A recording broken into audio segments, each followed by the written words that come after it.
আসসালামু আলাইকুম, সবাইকে বৃষ্টি ভেজা একটা সন্ধ্যার শুভেচ্ছা। আশা করি সবাই ভালো আছেন। তো প্রতিদিনই তো সন্ধ্যায় চা খাই, আজকে খাবো কফি, কারণ আমার খালু একটা কফি গিফট পাইছে। আর বাহিরে তো প্রচুর বৃষ্টি হচ্ছে, চলেন আপনাদেরকে একটু বৃষ্টি আগে দেখাই নিয়ে আসি, তারপর কফি বানানো দেখাবো। তো ড্রয়িং রুমে এসেই দেখি যে বাচ্চারা একদম সব এলোমেলো করে রাখছে। দিনের মধ্যে যে কতবার গুছাই তার কোনো ঠিক ঠিকানা নাই, একটা বাচ্চা থাকেই যথেষ্ট এলোমেলো করার জন্য। আল্লাহ জানে দুই তিনটা থাকলে কি অবস্থা হয়। তো দেখি যে বারান্দায় এসে দেখি প্রচুর বৃষ্টি হচ্ছে, যদিও বৃষ্টির শব্দটা আপনাদেরকে শোনাতে পাচ্ছি না, কারণ এত বেশি নয়েজ হইতেছিল, যার কারণে বৃষ্টির শব্দটা কেটে দিয়ে আমি নিজে ভয়েস দিছি। নয়তো অরিজিনাল ভয়েসটাই রাখার মানে শব্দটা রাখার চেষ্টা করতাম। আর বৃষ্টি পেয়ে তো বারান্দার গাছগুলা একদম মানে এত সুন্দর লাগতেছিল, ওরা পুরা ভিজে মনে হয় যে খুশিতে ওরা আটখানা হয়ে গেছে। আর বৃষ্টি কিন্তু অনেক জোরে হইতেছে, কিন্তু জিনিসটা বোঝা যাইতেছে না। মানে বৃষ্টিটাও দেখা যাইতেছে না, মানে এত জোরে হইতেছে, পুরা বারান্দা ভিজে গেছে।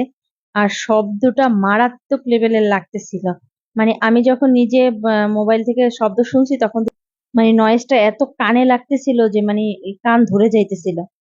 এই জন্য আর শব্দটা রাখি নাই। তো চলেন এখন কফিটা বানাই। কফির মানে বানাইতে এসে দেখি যে রুবিনা খালা, যে আমাদের খালা, সে মানে এত পরিমাণ দুধ ঢেলে রাখছে যে ভিতরের চামচটা আর উঠাইতে পারতেছি না। ভিতরের চামচটা আগে উঠে একটু ঠিক করে নেই। তো দিয়ে দিলাম, 4 কাপ দিছি, 4 জনে খাবো।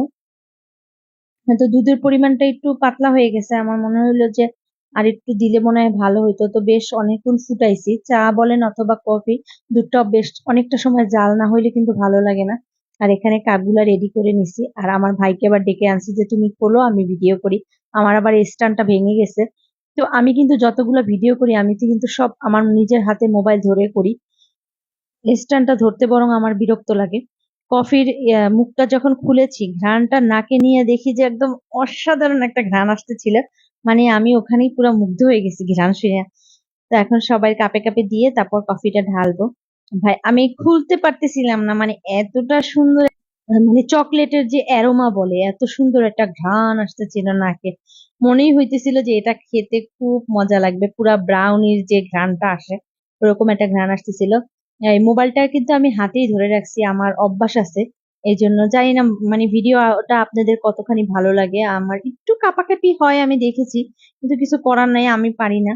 দেখেন এই যে কালারটা কিন্তু আস্তে আস্তে বের হয়, তখন কফির কালারটা খুব সুন্দর হয়। তো আর একটু বেশি দিলে মনে হয় ভালো হতো, আমি একটু হালকা হালকাই দিছি, কারণ তেতো তেতো টাইপের কফি আমি আবার খেতে পারি না। এমনিতেই আমি কফি পছন্দ করি না, চা বেশি পছন্দ করি।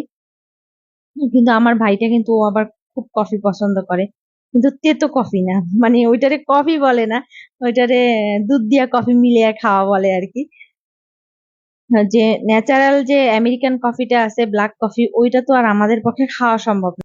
তো পরবর্তীতে আমাদের কাছে মনে হয়েছে যে কফিটা একটু মানে কম হয়ে গেছে, তো আমরা আবার একটু মিলাইছি। তো 2 জনে মিলে কফি বানাইতেছি, আর খুব তাড়াহুড়া করতেছি, কারণ ঠান্ডা চা আমি আবার খেতে পারি না। চা বলেন কফি বলেন কোনোটাই ঠান্ডা হয়ে গেলে আমি খেতে পারি না, আমার খেতে হবে গরম গরম। তো গরম গরম এখন নিয়ে চলেন একটু খায়া দেখি কেমন হয় টেস্টটা। আমি খুব মানে এক্সাইটেড, যে যে কোনো নতুন জিনিসের জন্য আমি খুব এক্সাইটেড থাকি। তো মাশাআল্লাহ খুব মজা হয়েছে। ভিডিওটা দেখার জন্য ধন্যবাদ।